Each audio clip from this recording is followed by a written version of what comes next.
ವ್ಯಕ್ತಿತ್ವ ಹೊಡಿಬೇಕಂದ್ರೆ ಅದು ಭಗವಂತ ಒಬ್ಬನಿಂದನೇ ಸಾಧ್ಯ. ತುಳಿಬೇಕಂದ್ರೆ ಅವನ್ ತುಳಿಬೇಕು, ಯಾರು ಏನು ಮಾಡಕ್ಕಾಗಲ್ಲ. ಅದಕ್ಕೆ ಉದಾಹರಣೆ ಒತ್ತು ಸಂತೋಷ ಒಬ್ನೇ ಬಿಗ್ ಬಾಸ್. ನಾನು ಒಳಗಡೆ ಸಿಚುವೇಶನ್ ನಾನು ಯಾಕೆ ಹೊರಗಡೆ ಬರ್ಬೇಕು ಅಂತಂದ್ರೆ ಅವತ್ ನನಗೆ ಉದ್ದೇಶ ಇದ್ದಿದ್ದು. ಯಾಕಂದ್ರೆ ನನ್ನ ಜನಕ್ಕೆ ನಾನು ಏನು ಹೇಳಕ್ಕಾಗಿಲ್ಲ. ನನ್ನ ಜನನ ಬಿಟ್ಟು ನಾನು ಎಲ್ಲೋ ಬಂದು ಒಳಗೆ ಸೇಫ್ ಆಗ್ಬಿಟ್ಟೆ ಅಂತ ನನ್ನ ಮನ್ಸಿಗೆ ಅನ್ಸ್ಬಿಡ್ತು. ನಾನು ಅವಾಗ ಹೇಳ್ದೆ, ನಮ್ಮ ತಾಯಿ ಬಂದು ಒಂದೇ ಮಾತು ಹೇಳ್ತಾರಪ್ಪ, ಜನ ನೀನು ಒಳಗಡೆ ಇರ್ಬೇಕಂತ ಕಳಿಸಿರೋದು, ನೀನು ಹೊರಗಡೆ ಏನ್ ಕೊಟ್ಟಂಗಾಯ್ತು ಅವ್ರಿಗೆ ಅಂತ. ಅವಾಗ ನಾನು ಒಳಗಡೆ ಇದ್ದು ಅವ್ರಿಗೆ ಆಟದ ಮುಖಾಂತರ ಏನ್ ಕೊಡ್ಬೇಕು, ಆಟದ ಮುಖಾಂತರ ಕೊಟ್ಟು ಮಾತು ಎಲ್ಲಾಡ್ಬೇಕು ಅಲ್ಲಿ ಆಡಿದ್ದೀನಿ. ಮಾತೆ ಆಡ್ಬೇಕಂತ ಆಡಿರೋರು ಆಡವ್ರೆ, ಅದು ಅವ್ರ ವೈಯಕ್ತಿಕ. ಆಮೇಲೆ ಅಲ್ಲಿ ಆಟ ಅಂತ ಬಂದಾಗ ಬಿಗ್ ಬಾಸ್ ಮನೆ ಒಳಗಡೆ ಏನೇ ನಡೆದಿದ್ರು ವೈಯಕ್ತಿಕ ಯಾವುದೂ ಇಲ್ಲ, ಅದು ಅಲ್ಲಿಗೆ ಅಷ್ಟೇ ಮುಗೀತು. ಹೊರಗಡೆ ಏನೇ ನಡೆದಿದ್ರು ನಾನು ಇಲ್ದವಾಗ ಕೆಲವೊಂದಕ್ಕ ಕಾಲೈ ತಸ್ಮೈ ನಮಃ ಅಂತ ಕಾಲ ಉತ್ತರಗಳು ಬರ್ತಾ ಇರ್ತವೆ. ಮತ್ತೆ ಯಾವುದೇ ಒಂದು ಪರ್ಸನಲ್ ಆಗ್ಲಿ ಒಬ್ಬ ಪರ್ಸನಾಲಿಟಿ ಬಗ್ಗೆ ಮಾತಾಡ್ಬೇಕಂದ್ರೆ ಆ ವ್ಯಕ್ತಿ ಇದ್ದವಾಗ ಮಾತಾಡಿದ್ರೆ ಆ ಪ್ರಶ್ನೆಗೂ ಉತ್ತರ ಚೆನ್ನಾಗಿ ಸಿಗುತ್ತೆ, ಅದರ ವಿಮರ್ಶೆ ತುಂಬಾ ಚೆನ್ನಾಗಿ ಬರುತ್ತೆ. ವ್ಯಕ್ತಿ ಇಲ್ದಿರ ಇರೋವಾಗ ಯಾರೇ ಇರ್ಬೋದು ಮಾತಾಡಿದ್ರೆ ಅದ್ರ ಅರ್ಥ ಏನು ಅಂತಂದ್ರೆ ಅಲ್ಲಿ ಝೀರೋ ಏನು ಇಲ್ಲ ಅನ್ನೋದು ಕ್ಲಿಯರ್ ಆಗಿ ಗೊತ್ತಿರುತ್ತೆ ಅಲ್ವಾ.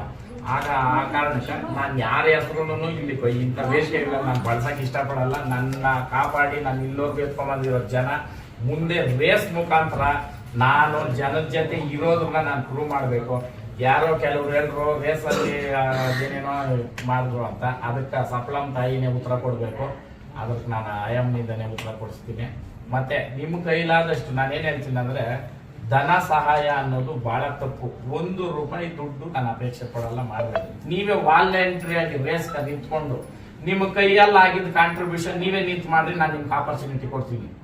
ಯಾರೇ ಇರ್ಬೋದು, ಇವತ್ತು ನನ್ನ ಜೊತೆ ಕೈ ಜೋಡಿಸಿ ಮಾಡ್ತೀನಿ ಅನ್ನೋರ್ಗೆ ದುಡ್ಡು ನಾನು ಕೈ ಕೊಡ್ಬೇಡ್ರಿ.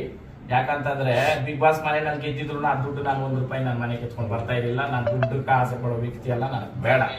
ಒಂದು ವ್ಯಕ್ತಿತ್ವ ಹೊಡಿಬೇಕಂದ್ರೆ ಅದು ಭಗವಂತ ಒಬ್ಬನಿಂದನೇ ಸಾಧ್ಯ. ತುಳಿಬೇಕಂದ್ರೆ ಅವನ್ ತುಳಿಬೇಕು, ಯಾರು ಏನು ಮಾಡಕ್ಕಾಗಲ್ಲ. ಅದಕ್ಕೆ ಉದಾಹರಣೆ ಒತ್ತು ಸಂತೋಷ ಒಬ್ನೇ. ಯಾಕಂತಂದ್ರೆ ನನ್ನ ತಾಯಿ ಕೊಟ್ಟಿರೋ ನೋಕ ಅದ್ರ ಪುತ್ರ ನೀವು ಕೊಟ್ಟಿರೋದು ಜನ.